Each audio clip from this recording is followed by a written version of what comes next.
Mark and Katie, the car was coming from this direction when it slammed into this tree and then ignited in flames. The governor's office wasted no time in setting the record straight about free-to-be funding and closing. Now, I do want to show you something really quickly. This is a sign on the door that says closed, but what's missing now is the free-to-be logo, which has since been removed.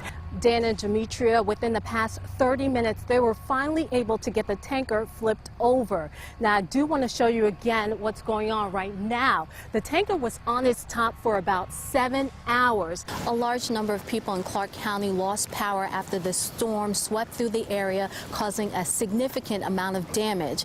And this is what a lot of people were doing around 9 o'clock when they were walking out this building, looking for their cars and heading home after hunkering down inside the Nutter Center for about 40 to 45 minutes. This is Ohio's billion-dollar drug receipt.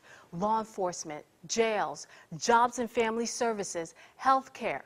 $650 million of taxpayers' money. For 65 years, a family went without knowing what happened to their son, brother, uncle, and cousin. It wasn't until recently, through DNA, his remains have been identified and returned to U.S. soil. I'm not sure if you guys can actually see, but over by College Avenue and High, that's where one of the suspects was allegedly shot. Nearly 24 hours ago, Santos Reyes hopped this fence and took off running. First of its kind for the Tri-County Jail. The house right behind me was caught on fire not once but twice this weekend. And what makes it even more suspicious is the house across the street was also caught on fire. And that's why Dayton Fire Department believe they have an arsonist. I spent 2 hours with firefighters, and in that time there were more calls for medical help and overdoses than actual fires. This is just truly horrendous and unprecedented. The first person an opioid overdose victim is likely to see after being revived is a firefighter.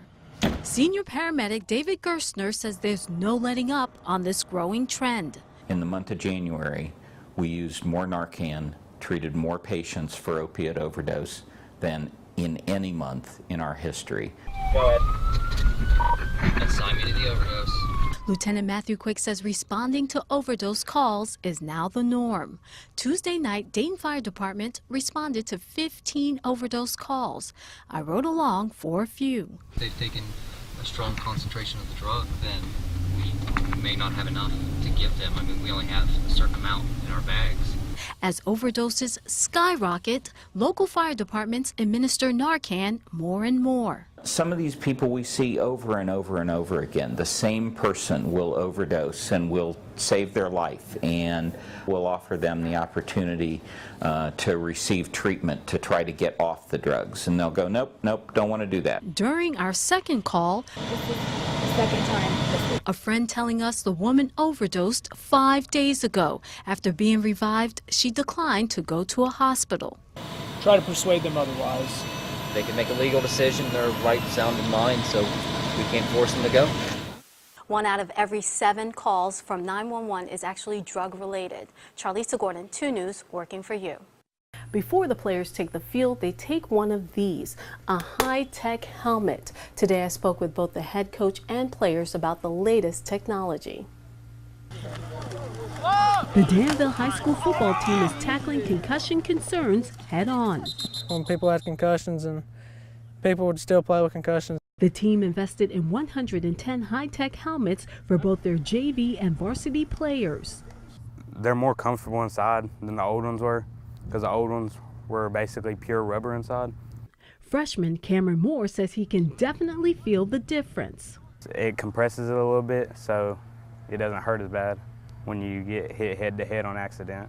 Moore told me he suffered a concussion in middle school, so he's a fan of the new high-tech helmets. The headgear has interlocked padding as well as sensors inside, so when a player gets hit, the helmet sends a signal notifying coaches. It shows how many times a player got hit, where they suffered the blow, and if the impact could cause a concussion. It's a tool that gives us automatic feedback if a player is not doing something correct for as far as their technique goes. Head coach Shannon McGregory says protecting his players is a priority. Danville is the only high school in the state with the specialty helmets, and it didn't come cheap. Team Booster spent roughly $450 per helmet. With everything that's going on in the news, especially a lot of your professional players that are having a lot of brain trauma, I just feel like it's good for us as coaches. It's good for our kids.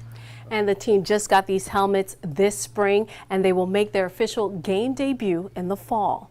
In Danville, Charlisa Gordon. 19-year-old Shania DeLauder is being held at the Clark County Jail. Her son, Liam Spencer, died on October 6. DeLauder and the child's father were both arrested and charged the same day. She was released a week later pending the outcome of the autopsy. Tonight, she's back behind bars once again. I didn't do what I should have done.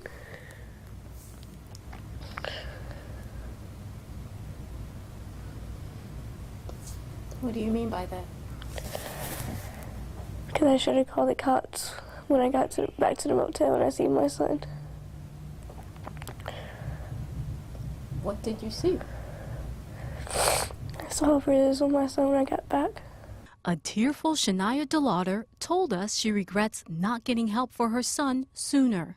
I woke Brian up and I did see for my son, and Brian went and called the sheriff's office because they was like across the street from us. But when asked what happened to baby Liam, DeLauder says she doesn't know. I wasn't there. I questioned Liam's father, but he won't open up. He won't say what he done, what happened. But he said he didn't do nothing. She says the past 4 months have been hard. Burying her son was the worst day of her life. I want to apologize to my family.